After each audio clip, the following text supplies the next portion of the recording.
స్వాగతం. నా పేరు శేష్ కుమార్. వివరాల్లోకి వెళ్తే గడప గడప ప్రభుత్వ కార్యక్రమం భాగంగా స్థానిక గోపాలనగరంలోని 5వ డివిజన్లోని 2వ సచివాలయం పరిధిలో ఒంగోలు ఎమ్మెల్యే మాజీ మంత్రి బాలినేని శ్రీనివాసులు విస్తృతంగా పర్యటించారు.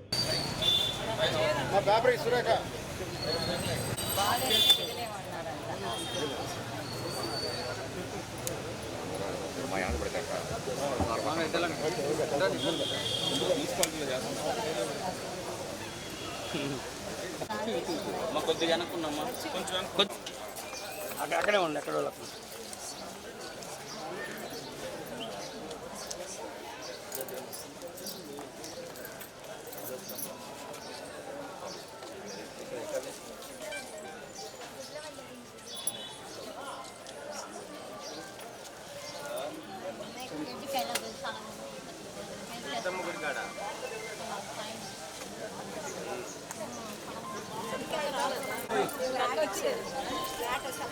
అవును లోన్ పెట్టించాను అమ్మ, లోన్ పెట్టించు అప్లికేషన్ తీసుకోండి. ఫాతిమునిసేనా వాలంటీరు అమ్మాయికి ఇచ్చేసేయండి అమ్మ. అట్లా ఉంది కదా సార్ చెప్పారు, సార్ చెప్పి అక్కడే ఉండి ఎక్కడ వాళ్ళకు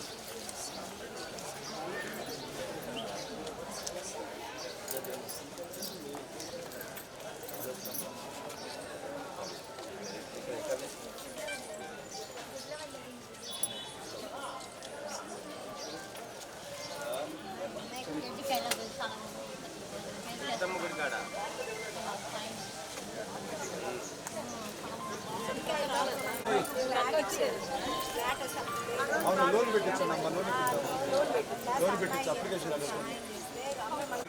ఫాతిమునిసేనా volunteer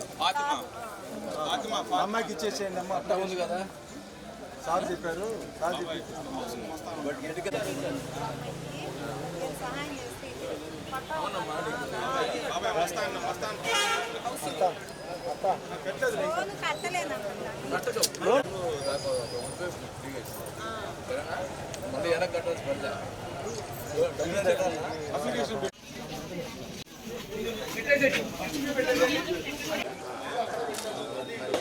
mapping Aadhaar card mapping చేశారు పొలవానికి.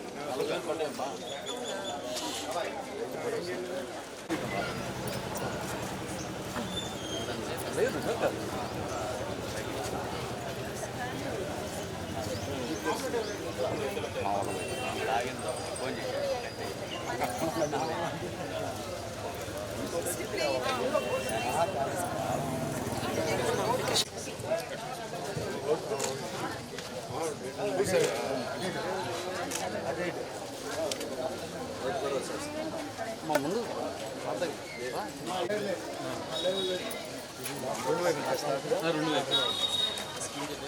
రంగారెడ్డి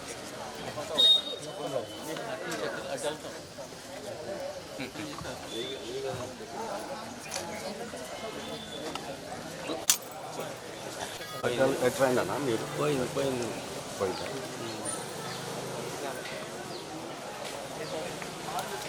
దూరంగా చిన్న దూరం చిన్న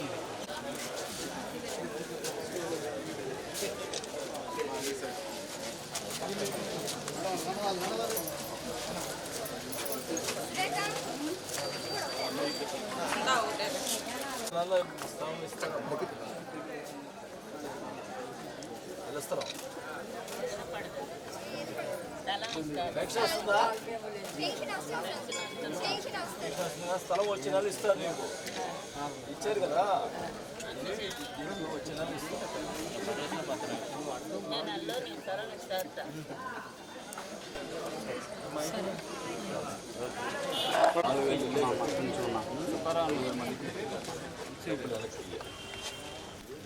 డబ్బులు వెనక్కి ఇచ్చేస్తాం. ఫ్లాట్స్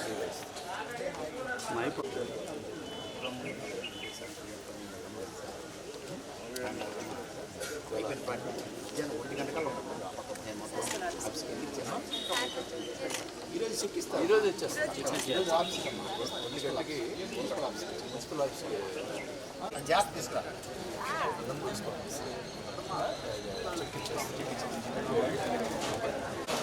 కార్పొరేటర్ గారు ముందుకు రండి.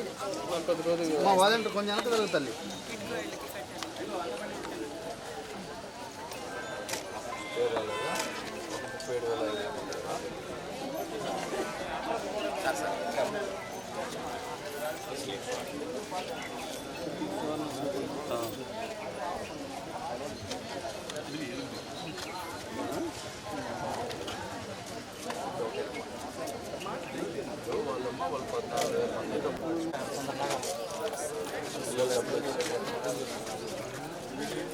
లోపల పోనా అంటే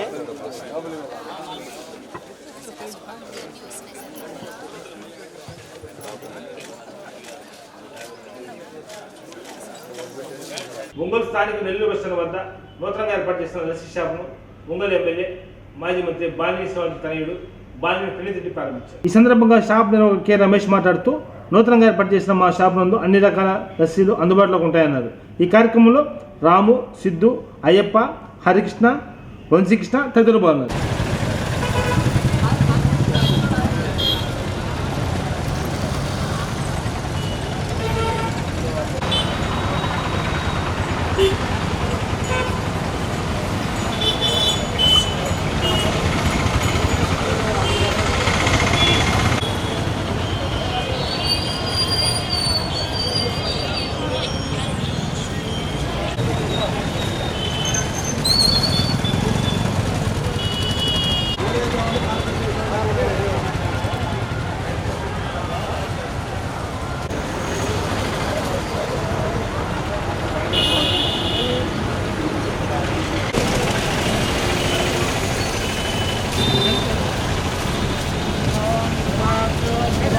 బాయ్ పర్వత ఇవావజాయతే ఇంద్ర ఇవేహ ధ్రువశిష్ట ధరాష్టమధారయ అభిదిష్టములంజనః అమక్షేత్రాణి సంజయన్నో ఇంద్రయేణ మదే ధరతో ధ్రువం ధ్రువేణ హవిషా తస్మై ధ్రువాద్యో ధ్రువా పృథివీ ధ్రువం విశ్వం ఇహేవైదమావ్యదిష్టాః పర్వత ఇవావజాయతే ఇంద్ర ఇవేహ ధ్రువశిష్ట ధరాష్టమధారయ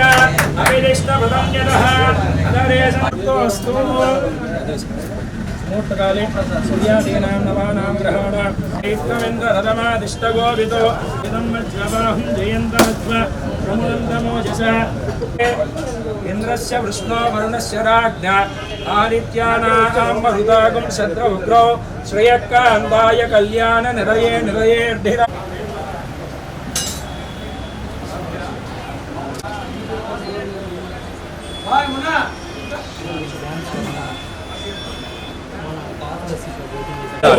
శతమానం భవతి శతాయుః పురుషశ్చతేంద్రియ ఆయుష్యేవేంద్రియే ప్రతిష్టతి రోజనో రోజమానశోభనశోభమాన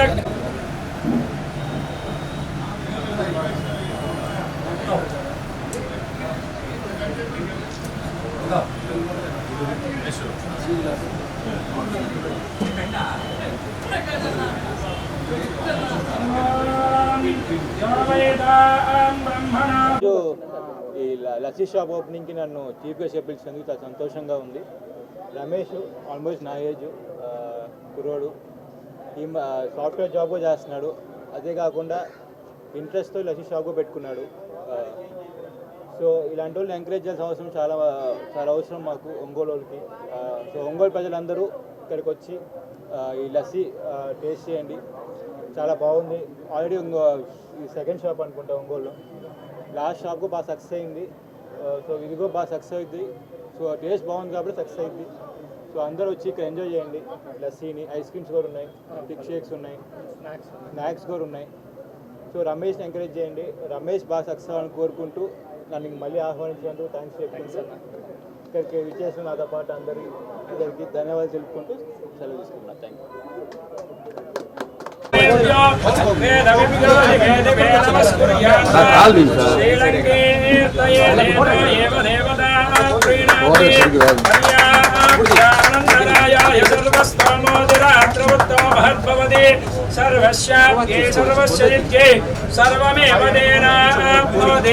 సర్వం జయతి శతం జీవ శరదా వర్ధమానయత్యవినగమో భవతి. ఫ్రెండ్తో అడగడం జరిగింది. అన్న కొన్ని బిజీ టైంలో కూడా 10 నిమిషాలు నాకు కేటాయించాడు. నా షాప్ ఓపెనింగ్కి అన్న వచ్చినందుకు నాకు చాలా ఆనందంగా ఉంది. అందరికీ ధన్యవాదాలు. ఇక్కడికి వచ్చిన ప్రతి ఒక్కరికి ధన్యవాదాలు. బాలేని వాసన్న గారికి, కుప్పం ప్రసాద్ గారికి, గంగాడు సుజాత గారికి, ఎస్పెషల్గా ప్రణీత్ అన్న అడగంగానే ఏం ఆలోచించుకోకుండా వచ్చినందుకు నాకు చాలా చాలా రియల్గా ఆనందంగా ఉంది. ఒంగోలు ప్రజలు అందరికీ తక్కువ రేట్లో కొంచెం మంచి క్వాలిటీగా మిల్క్ షేకులు, స్నాక్స్ అట్లా అందించాలని వచ్చాను. ఈ షాప్ ఓపెనింగ్కి వచ్చినందుకు ధన్యవాదాలు. అందరికీ కృతజ్ఞతలు.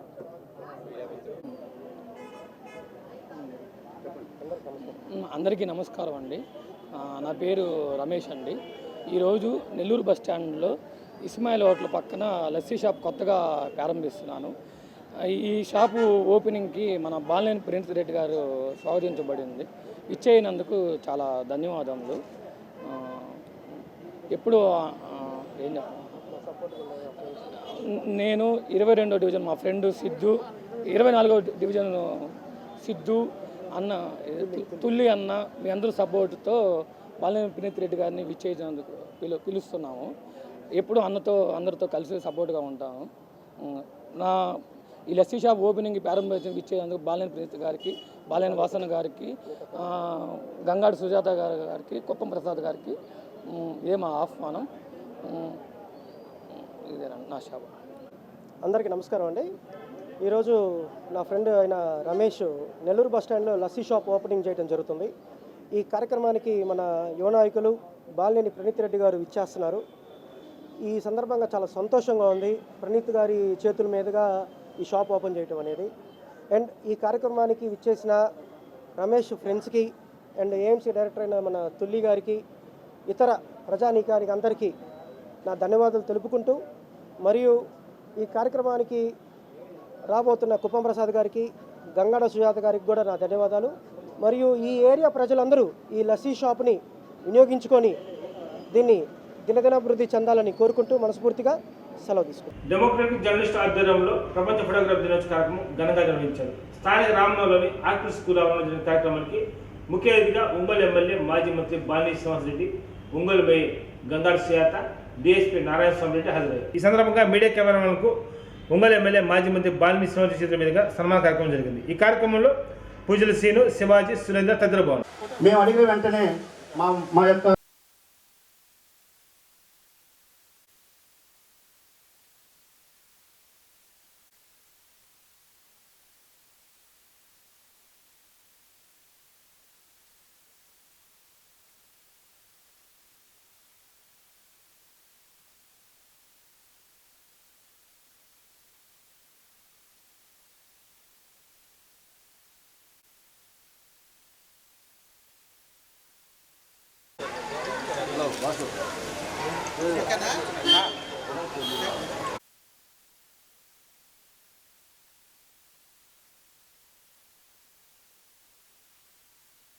విన్నపాన్ని మన్నించి ఇచ్చేసినటువంటి జర్నలిస్టులకు సన్మాన కార్యక్రమానికి వేదిక అలంకరించవలసిందిగా కోరుచాం.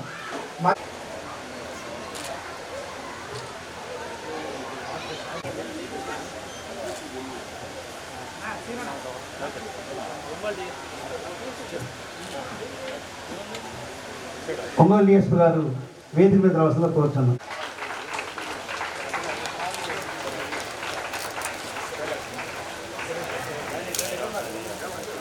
బుల్టన్ వాళ్ళ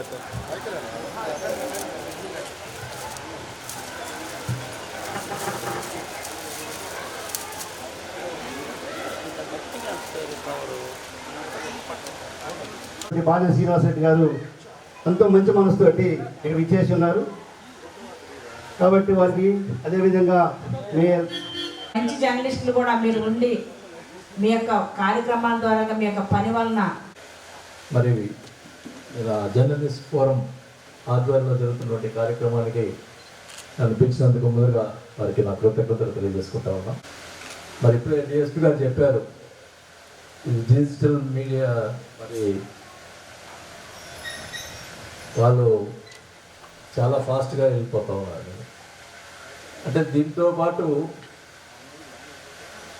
మీరు అంటే నేను డిజిటల్ మీడియా బాగానే ఉంటుంది, కానీ ఫేక్ న్యూస్లు కూడా ఎక్కువ వెళ్ళిపోతుంది. దాన్ని కంట్రోల్ చేసే కార్యక్రమాన్ని మీరు గట్టిగా చర్యలు తీసుకోవాల్సిన అవసరం కూడా తెలియజేసుకుంటా ఉన్నాను. అంటే ఎట్లా ఉందంటే ఒక ఈ పేపర్ కానీ ఇవన్నీ కూడా చూస్తూ ఉంటే ఉన్నదాన్ని మొత్తం చూపిరు, కొంత చూపించి దాన్ని ఏదో ఫేక్ చేసి దాన్ని ఏదో గందరగోళం చేస్తారు. నిన్న ఒక విషయంలో ఎంపీ గారు నేను కూర్చోంటే ఒక మీటింగ్లో నేనుండి ఎంపీ మాగంటి శ్రీనివాసరెడ్డి గారు పోటీ చేస్తారు, ఎమ్మెల్యేగా నేను పోటీ చేస్తున్నాను అని చెప్పారు. ఈనాళ్ళు ఏదో అసలు అంటే అప్పుడు దాకా సీఎం గారిని కూడుతూ సీఎం గారు చేసే కార్యక్రమాలు చేస్తూ మేము ఎంపీగా ఎమ్మెల్యే పోయాము. మరి ఏ పార్టీ అని చెప్పలేదు అని రాస్తారు. మొత్తం నేను చెప్పిందంతా రాస్తే అర్థమైపోతుంది. అది అదొక నీకు వచ్చేసి ఏ పార్టీ అయినా రాస్తుంది. అంటే కన్ఫ్యూజన్, పబ్లిక్కి కన్ఫ్యూజన్ చేసేదానికి ప్రయత్నం చేస్తాను. దానికి మళ్ళీ మీరు క్లారిఫికేషన్ ఇచ్చుకోవడం ఇవన్నీ అంతా ఇది లేకుండా మరి ముఖ్యంగా ఇప్పుడు ఇంకా పేపర్ అంటే దానికి ఏదో క్లారిఫికేషన్ ఉంది. డిజిటల్ ఎక్కువ ఫేక్ వచ్చేదానికి అవకాశం ఉంటుంది కాబట్టి దాన్ని కంట్రోల్ చేసే బాధ్యత మీ అందరూ కూడా తీసుకోవాలని కూడా తెలియజేసుకుంటాను. ఏదో కరెక్ట్ ఉంటే కరెక్ట్గా ప్రాబ్లం ఉండదు, కానీ కొన్ని ఫేక్ అవన్నీ చాలా భయం వేస్తుంది. ఇప్పుడు ఏమొస్తారైనా ఈ సోషల్ మీడియాలో ఎవరు ఏం కొడతారు, ఏం చేస్తారు, ఇవన్నీ కూడా చూస్తూ ఉంటే అదే నిజమైతే తప్పు చేస్తుంటాడు కాబట్టి బాధపడ్డు, లేకుండా వచ్చితే మనకి బాధపడతాడు ఎవరైనా. అది ఒకసారి మీరందరూ కూడా గమనించుకోవాలని చెప్పి కూడా తెలియజేసుకుంటా ఉన్నా. ఎప్పుడు కూడా మీడియా మిత్రులకి అంటే నేను కొంచెం, ఎందుకంటే నేను దూరంగా ఉంటాను కానీ ప్రేమగా ఉంటాను ఎప్పుడు. అంటే అదే ఇదే ఏదో ఒక్కరికి చేస్తారు కొంతమంది అని చెప్పి నేను అట్లా దూరంగా ఉంటాను తప్ప ఏం లేదు. ఖచ్చితంగా మీకు కోరుకున్నటువంటి కోరికలు హౌస్ సైట్స్ అనే విషయంలో తప్పకుండా రేపు సీఎం గారు ఇచ్చే దాంట్లో పరిశీలించి మీకు ఇచ్చేదానికి నా సహాయశక్తులు కృషి చేస్తానని చెప్పి కూడా ఈ సభాపంగా తెలియజేసుకుంటాను. ముఖ్యంగా యాక్చువల్గా 10th 11th వస్తానని చెప్పి కోరుకుంటూ మరి ఈ డెమోక్రటిక్ జర్నలిస్ట్ ఫోరం ఇంకా బాగా అభివృద్ధి చెందాలని చెప్పి కూడా. Thank you sir. ఈ సందర్భంగా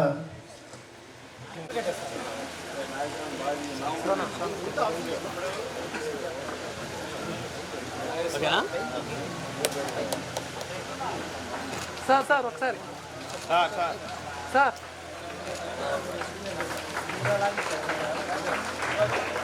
అలాగే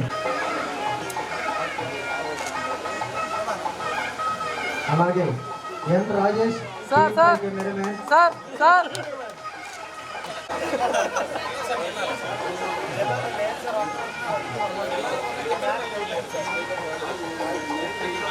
G Anil Prime Line cameraman. Sir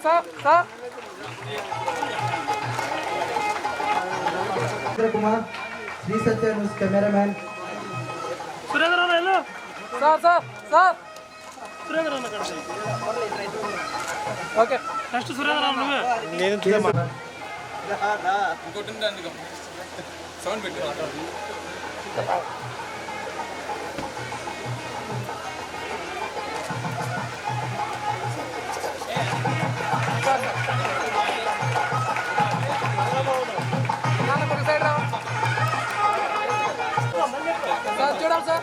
T Balaji Kumar photographer. చంటి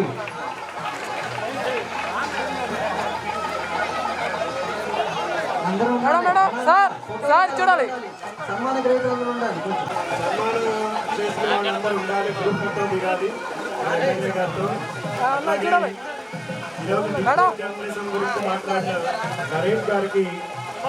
ఈరోజు డెమోక్రటిక్ జర్నలిస్ట్ ఫోరం ఆధ్వర్యంలో జరిగినటువంటి ఫోటోగ్రాఫర్స్ డే వేడుకలకు ఇచ్చేసినటువంటి మన ఎమ్మెల్యే గారు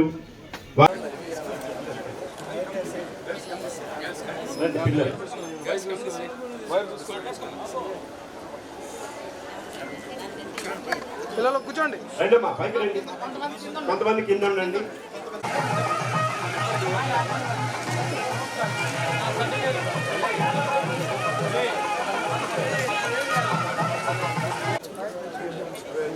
శివాజీ పార్టిసిపేట్ అన్న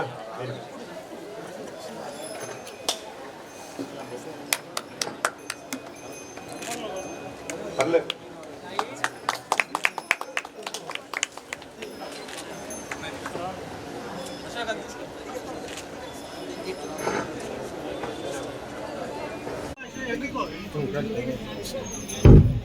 తల్లిదండ్రులు, అత్తమామ, భర్త పూర్తి సహాయ సహకారాలతో వారి ప్రోత్సాహంతో గ్రూప్ 1 పరీక్షల్లో 8వ ర్యాంక్ సాధించడం జరిగిందని స్వాతి తెలిపారు. స్థానిక రామనగర్లోని 11వ లైన్లో ఆమె నివాసం వద్ద ఏర్పాటు చేసే మీడియా సంస్థతో పాల్గొని మాట్లాడారు. ఈ సందర్భంగా మాట్లాడుతూ ఎస్ఐ నుండి డిప్యూటీ కలెక్టర్ వరకు ఎంపిక అవ్వడం చాలా ఆనందంగా ఉందన్నారు.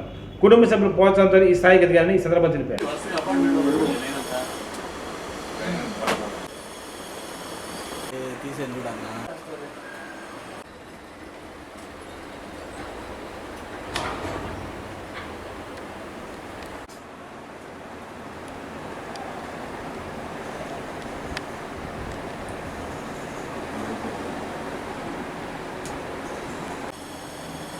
కొంచెం మేడం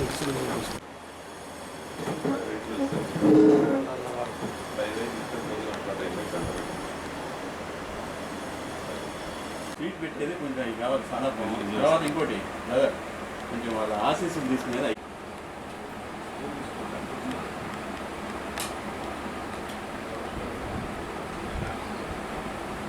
కలెక్టర్ ఉన్నారా?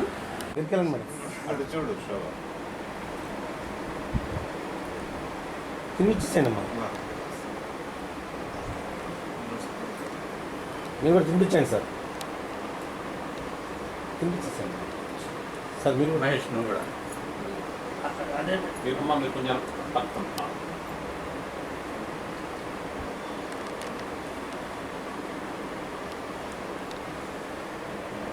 తల్లిదండ్రులు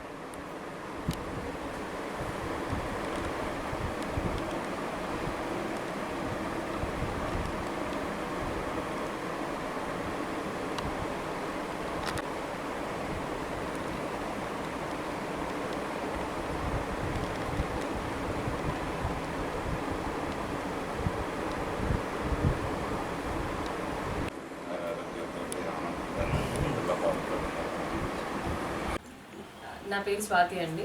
నాది సత్యసాయి డిస్ట్రిక్ట్, హిందూపూర్ పక్కన గొరవనహల్లి అని ఒక విలేజ్. మా అమ్మగారి పేరు రత్నమ్మ, మా నాన్నగారి పేరు నాగరాజు. నాకు ఒక తమ్ముడు, తన పేరు హరికృష్ణ. ప్రజెంట్ డిగ్రీ చదువుతున్నాడు. నాకు 2 years బ్యాక్ మ్యారేజ్ అయిందండి. మా హస్బెండ్ పేరు కొమ్ము మహేష్. తను ఒంగోలు టౌన్లో సాఫ్ట్వేర్ ఇంజనీర్గా వర్క్ చేస్తారు. ఎస్టర్డే ఏపీఎస్సీ రిలీజ్ చేసిన గ్రూప్ 1 ఇంటర్వ్యూస్లో ప్రొవిజనల్ సెలెక్షన్ లిస్ట్లో నేను స్టేట్ 8th ర్యాంక్ వచ్చింది నాకు. ఇంతకుముందే నేను 2018లో సబ్ ఇన్స్పెక్టర్గా సెలెక్ట్ అయ్యాను. ఫార్చునేట్లీ నాకు సబ్ ఇన్స్పెక్టర్లో కూడా స్టేట్ 8th ర్యాంక్ వచ్చింది. సో ఇక్కడ కూడా 8th ర్యాంక్ రావడం అనేది చాలా హ్యాపీ. 2018లో నేను సబ్ ఇన్స్పెక్టర్గా తిరుపతి డిస్ట్రిక్ట్ అలాట్ అయ్యాను. అక్కడ నుంచి ఫస్ట్ పోస్టింగ్ తిరుచానూరులో వర్క్ చేశాను. అక్కడ దాని తర్వాత గాజులమండ్యం పోలీస్ స్టేషన్లో రేణిగుంట సబ్ డివిజన్ కింద 1.5 year వర్క్ చేశానండి. అక్కడ నుంచి శ్రీకాళహస్తి 2 Town పోలీస్ స్టేషన్లో జాయిన్ అయ్యాను. అక్కడ 1 year కంప్లీట్ చేసిన తర్వాత తిరుపతి స్పెషల్ బ్రాంచ్కి వచ్చాను. ఆ స్పెషల్ బ్రాంచ్లో ఉన్నప్పుడే నాకు మ్యారేజ్ అయింది. సో హయ్యర్ స్టడీస్ చదువుకోవాలి, వాటితో పాటు ఇంకా మంచి పొజిషన్లో ఉండాలి అని నాకున్న థాట్ని, నా గోల్ని ఫ్యామిలీ మెంబర్స్తో షేర్ చేసుకున్నాను. ఎస్పెషల్లీ మా హస్బెండ్ అండ్ మా అత్త, మా మామయ్య వాళ్ళు. మా అత్తగారి పేరు శోభరాణి, మా మామయ్య గారి పేరు కొమ్ము గోపాలరావు. సో వాళ్ళకు కూడా నేను ఇలా చదువుకోవాలనుకుంటున్నాను అని నా ఒపీనియన్ వాళ్ళతో షేర్ చేసుకున్న వెంటనే 3 అబ్బాయిలే ఉండడం వల్ల ఫస్ట్ వచ్చిన అమ్మాయిని అని మా ఇంట్లో వాళ్ళు నన్ను చాలా సపోర్ట్ చేశారు. చదువుకున్న వాళ్ళని ఇంకా ముందుకు తీసుకెళ్తాము అని వాళ్ళ సహకారంతో నేను సబ్ ఇన్స్పెక్టర్గా లీవ్ తీసుకుని తర్వాత నా ప్రిపరేషన్ అనేది స్టార్ట్ చేశాను. అరౌండ్ 1.5 year నా ప్రిపరేషన్ జరిగిందండి. నేను కోచింగ్ తీసుకున్నాను గ్రూప్ 1 కోసం. అంతకుముందు సబ్ ఇన్స్పెక్టర్గా ఏ కోచింగ్ లేకపోవడం వల్ల సో నేను గ్రూప్ 1కి చదవాలి అంటే అందరితో పోటీపడి యూపీఎస్సీ అందరూ రాస్తూ ఉంటారు. సో దట్టు నేను తెలుగు మీడియంలో రాశాను. సో తెలుగు మీడియంలో రావాలంటే కోచింగ్ కంపల్సరీ అని నేను 1 year కోచింగ్కి వెళ్ళాను. కోచింగ్ కంప్లీట్ అవ్వగానే నోటిఫికేషన్ రిలీజ్ అయింది. మామూలుగా నోటిఫికేషన్ రిలీజ్ అయినా చాలా సంవత్సరాలకి కానీ కంప్లీట్ అవ్వదు అనే ఒక డైలమా ఉంటుంది ఎవరికైనా ఆస్పిరెంట్స్లో. బట్ ఈసారి ఈ గవర్నమెంట్ వితిన్ 11 months ఆఫ్ స్పాన్లో చాలా త్వరగా నోటిఫికేషన్ అనేది కంప్లీట్ చేసి ఎగ్జామ్స్ మొత్తం షెడ్యూల్ ప్రకారం ఇచ్చేసి ఎస్టర్డే రిలీజ్ చేశారు. చాలా చైర్మన్ సార్ కూడా చెప్పారు, మొత్తం ఇంతవరకు జరిగిన ఏపీపీఎస్సీ ఎగ్జామ్స్లో చాలా తక్కువ స్పాన్లో కంప్లీట్ అయిన నోటిఫికేషన్ ఇదే అని. సో అందులో ఫైనల్ లిస్ట్లో నేను ఉండడం చాలా హ్యాపీగా ఉంది. ఇంకా నా ప్రిపరేషన్ విషయానికి వస్తే, నేను హైదరాబాద్లో ఉన్నప్పుడు హాస్టల్లో ఉంటూ అక్కడ స్టడీ హాల్లో చదువుకునేదాన్ని. కోచింగ్ క్లాసెస్తో పాటు ఫర్దర్ డైలీ పేపర్ చూడటం, ఆర్టికల్స్ చదవడం, ఎడిటోరియల్స్ చూడటం, యూట్యూబ్లో ఏదైనా క్లాసెస్ వస్తే ఆ క్లాసెస్ని కూడా డైలీ కరెంట్ అఫైర్స్ అప్లోడ్ చేస్తుంటారు, వాటిని చూడటం, సీనియర్స్ టాపర్స్ గైడెన్స్ తీసుకోవడం, వీటితో పాటు ఫ్యాకల్టీతో పర్సనల్ కాంటాక్ట్లో ఉండి వాళ్ళ దగ్గర నుంచి ఎలా రాయాలి మనం, స్పెషల్లీ ఆన్సర్ రైటింగ్ ఉంటుంది కాబట్టి ఆన్సర్ రైటింగ్ కోసం వాళ్ళ దగ్గర నుంచి టిప్స్ తీసుకునేదాన్ని. ఇది సో ప్రిలిమ్స్ అయిపోయిన వెంటనే, ప్రిలిమ్స్కి ముందు నుంచే నేను మెయిన్స్కి ప్రిపరేషన్ స్టార్ట్ చేశాను. ప్రిలిమ్స్ తర్వాత నుంచి కూడా మెయిన్స్ ఓరియంటేషన్లో ఇచ్చిన టైంలో డైలీ ఎగ్జామ్స్ రాస్తూ, టెస్ట్ సిరీస్ రాస్తూ ఫైనల్గా రీచ్ అయ్యాను నేను అనుకున్న గోల్కి. ఇక్కడ దాకా రావడానికి నాకు ఇన్స్టిట్యూట్స్తో పాటు నా ఫ్యామిలీ సపోర్ట్ అనేది చాలా ఉండింది. ఫ్యామిలీ సపోర్ట్ లేకపోతే ఇక్కడ దాకా రారు అనేది నా గట్టి నమ్మకం. ఎందుకంటే నేను యాజ్ ఎ సబ్ ఇన్స్పెక్టర్గా వర్క్ చేస్తూ ఉండడం వల్ల నాకు పర్సనల్ లైఫ్తో పాటు ప్రొఫెషనల్ లైఫ్ రెండూ ఇంపార్టెంటే ఉంటుంది. సో ఇక్కడ ఫినాన్స్ ప్రాబ్లమ్స్తో పాటు పర్సనల్ ఇష్యూస్ కూడా ఉంటాయి. నేను కొత్తగా మ్యారేజ్ అయిన ఒక 3 months తర్వాత వెంటనే వెళ్ళిపోయాను స్టడీస్ కోసం అని. సో మా ఇద్దరి మధ్య, మా హస్బెండ్కి నాకు మధ్య ఉన్న అండర్స్టాండింగ్, మా ఇద్దరి మధ్య చిన్న చిన్న డిస్టర్బెన్స్, అప్ అండ్ డౌన్స్ అవుతూ ఉన్నా కూడా ఒక గోల్ అనేది పెట్టుకుని ఇద్దరు పర్సనల్ లైఫ్ అనేది సాక్రిఫైస్ చేసి ఫర్దర్ ప్లాన్స్ ఏమీ లేకుండా ఒక సక్సెస్ అయిన తర్వాతనే ఏదైనా ఫ్యూచర్ ప్లానింగ్ అన్నట్టు మేమిద్దరం ఒక డెసిషన్ తీసుకున్నాము యాజ్ ఎ కపుల్గా. దాన్ని మా అత్తయ్య మా వాళ్ళు కూడా సపోర్ట్ చేశారు. మా వాడితో పాటు మా బావగారు రాజేష్ గారు, మా మరిది హరీష్, వీళ్ళు కూడా ప్రతి విషయంలోనూ నా వెన్నంటే ఉండి ఈచ్ అండ్ ఎవ్రీ మూమెంట్లో కూడా నాకు చాలా హెల్ప్ చేశారు. వాళ్ళ సపోర్ట్ లేకుండా ఇక్కడ దాకా రావడం అనేది అసాధ్యం. సో ఈ వేదిక సందర్భంగా నా ఫ్యామిలీ మెంబర్స్కి అందరికీ నేను స్పెషల్ థ్యాంక్స్ చెప్పుకుంటున్నాను. Thank you. డైలీ యాక్చువల్లీ ఇంత ఒక టైం అని ఏం కూర్చునేదాన్ని కాదండి. మ్యాక్సిమం 10 hours పైన చదివేదాన్ని, అది ఎంతైనా అవ్వచ్చు. లేట్ నైట్స్ ఎక్కువ చదవడం అలవాటు ఉండేది నాకు. సో అరౌండ్ 2, 3 o'clock, ఒక్కొక్కసారి 4 o'clock కూడా అయిపోయేది. కొంతమంది చెప్తూ ఉంటారు అంటే కన్సిస్టెన్సీ ప్రిపరేషన్ అనేది అవసరం, లేట్ నైట్స్ చదవాల్సిన అవసరం లేదని.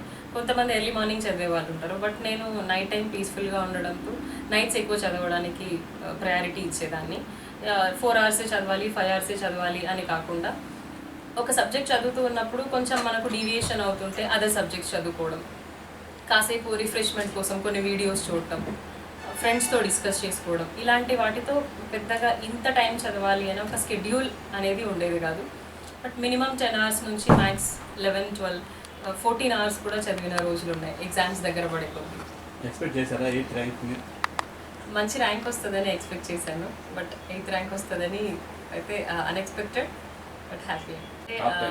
సార్ చైర్మన్ గారు ఇచ్చిన ప్రెస్ మీట్లు టాప్ 10లో 6 members విమెన్ ఉన్నారు అని చెప్పారు. సో అందులో నేను ఒకదాన్ని ఉండడం, సార్ జెండర్ ఈక్వాలిటీ అని కూడా మాట్లాడారు. చాలామంది విమెన్ Group 1 ఆస్పిరెంట్స్గా ఉండి Group 1 సక్సెస్ అయ్యారు. It shows gender equality. అందులో నేను ఉన్నందుకు నాకు చాలా హ్యాపీగా ఉంది. పోలీస్ నుంచి సివిల్ సర్వీసెస్ వస్తున్నారు, ఎలా ఉంది? ఎస్ అండి, అంటే పోలీస్ డిపార్ట్మెంట్ అన్నది ఒకవైపు చాలా హ్యాపీగా ఉంది. అట్ ద సేమ్ టైం ఇంకొక వైపు నా సర్వీస్ 5 years నా సర్వీస్ కంప్లీట్ అయిపోయి రీసెంట్గానే 6th year స్టార్ట్ అయింది. సో ఈ 6 years నేను ఒక పోలీస్ డిపార్ట్మెంట్లో ఉండి సడన్గా ఇంకొక డిపార్ట్మెంట్కి వెళ్తున్నాను అంటే నేను యూనిఫామ్ అండ్ ఆ డ్యూటీస్ని చాలా మిస్ అవుతాను. బట్ దాంతోపాటు నాకు ఇంకా పబ్లిక్కి సర్వీస్ చేసే ఆపర్చునిటీ అండ్ వైడర్ స్కోప్ అనేది నాకు ఉంటుంది. యాజ్ ఎ డిప్యూటీ కలెక్టర్గా నేను జాయిన్ అయితే అక్కడ తెలుసుకున్న ఎక్స్పీరియన్సెస్ అండ్ అక్కడ నేను నేర్చుకున్న ఏవైతే లైఫ్ లెసన్స్ ఉంటాయో వాటిని ఈ సర్వీస్లో కూడా ఎక్స్టెండ్ చేయాలని అనుకుంటున్నాను. నెక్స్ట్ మీ గోల్? యాక్చువల్లీ ప్రస్తుతానికైతే ఇంతవరకు ఈ సక్సెస్ ఎంజాయ్ చేస్తున్నాను. ఇన్ ఫ్యూచర్ సివిల్స్ రాయాలనుకుంటున్నాను. ఎస్టర్డే మా హస్బెండ్ కూడా చెప్పారు, ఇది ఎలాగో సాధించావు, ఖచ్చితంగా నెక్స్ట్ సివిల్స్ ట్రై చేయాలి అని. సో డెఫినెట్గా సివిల్స్ ట్రై చేస్తాను. Happy moment. యువత సమర్థం. నమస్కారం.